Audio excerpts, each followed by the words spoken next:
Hello summoners, welcome back to the channel, and in this video we will be playing around with the 6-star Science Omega Red, also known as Immortal Abomination.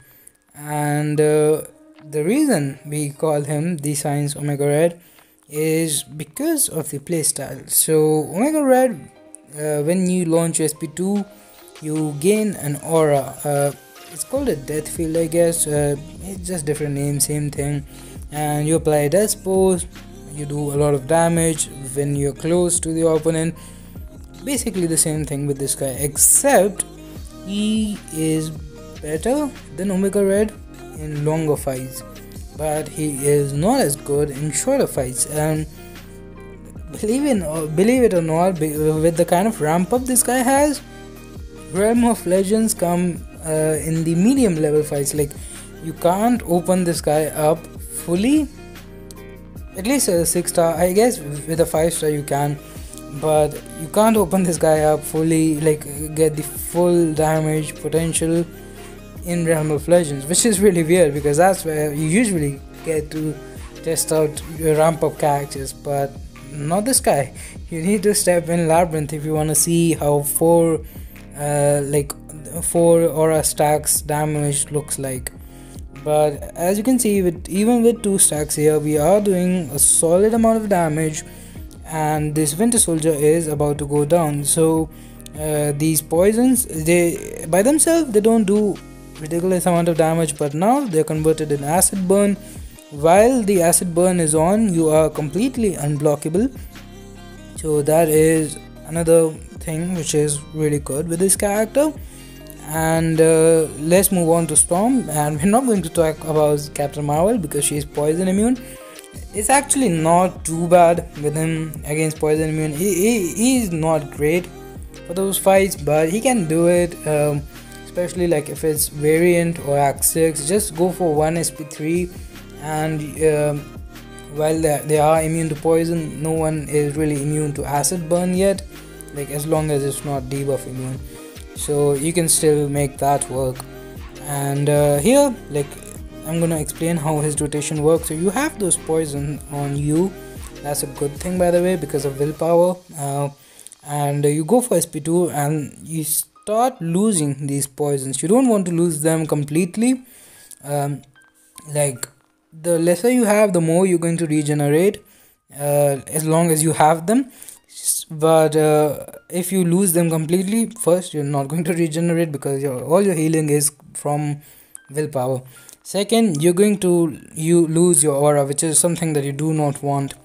Now ideally, you also want to use your SP3 once in this fight to enhance your aura, and you want to get 4 of these auras. And then, like, in Labyrinth, he was doing 25,000 damage per tick. 25,000 damage per tick, 50,000 damage every single second. It's like obviously not for the whole duration of fight, just for a little while, but his damage potential is beyond insane. It just takes a really long time to build him up, which is definitely a big con of this character. But I would say, so here I'm gonna suggest, like, show you how the poison immune matchup would work. So, like, the armor breaks, they come from the Man Thing, Venom the Synergy. They just basically provide the utility of having armor breaks against characters like Killmonger or Emma Frost. Damage wise, they don't help much. You're not going to see big yellow numbers. It's just like every single video I'm making these days, I'm saying the same thing, that you won't see big yellow numbers and you have to be aggressive. Like, there's so many characters in this game that are like this, I guess. But yeah, so now as you can see, like, even in this matchup, he did some decent damage. Now in most fights, that SP3 would have finished it off, but because this is Realm of Legend, it will take a few more SP3s. Nothing too interesting going on other than that. Now this guy applies a lot of poison and a lot of weakness. He synergizes extremely well with his spam. So let me just talk about all of the things that he can do, right? He can do some solid damage even in shorter stuff like Act 6 or variant.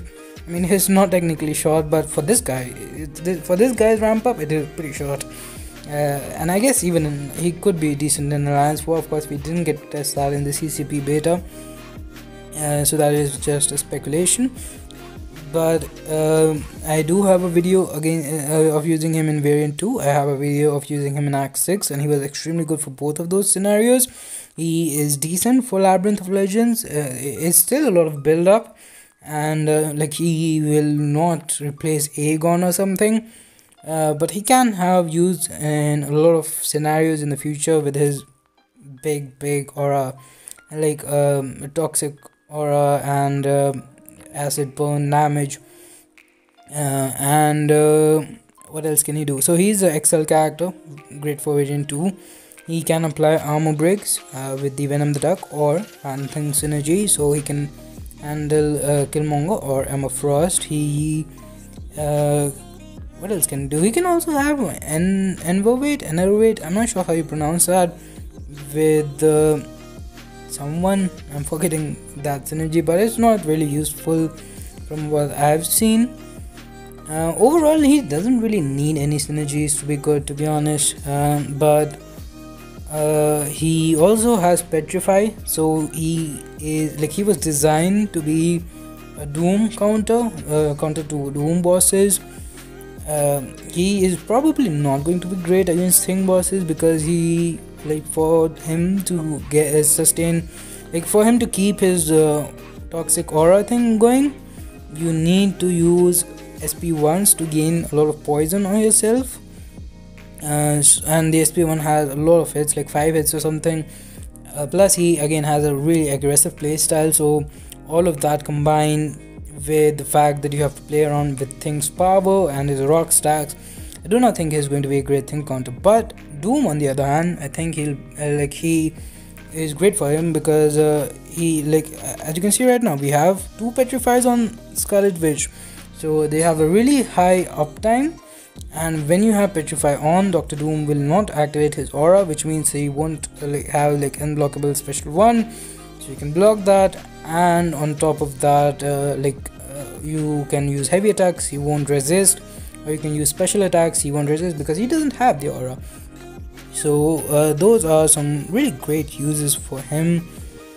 Other than that, he is just an extremely suicide friendly character, with all the regeneration that he gets from having those poisons, even with recoil and him having to use his special 1 and special 2 constantly.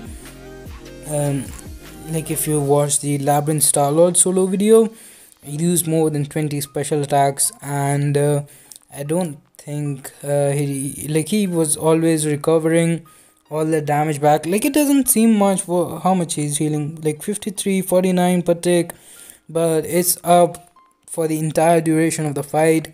So overall, like, you will regenerate the recoil damage that you lose and more. Like, you're going to if you play perfectly, you're going to stay at really high health.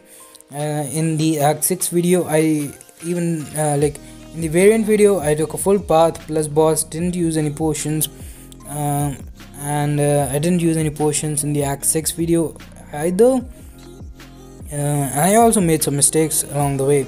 So that's the thing, he is amazing for that. And this is actually a separate video, but his regeneration reversal potential, as you can see here, he has 2 regenerations. He'll get the 3rd regeneration shortly after this, and we're just reversing all of that. So that's gonna do it for this one. Thanks for watching, have a nice day. Check out the other videos I have on this guy. Like this video, share with your alliance, and stay safe. Bye bye.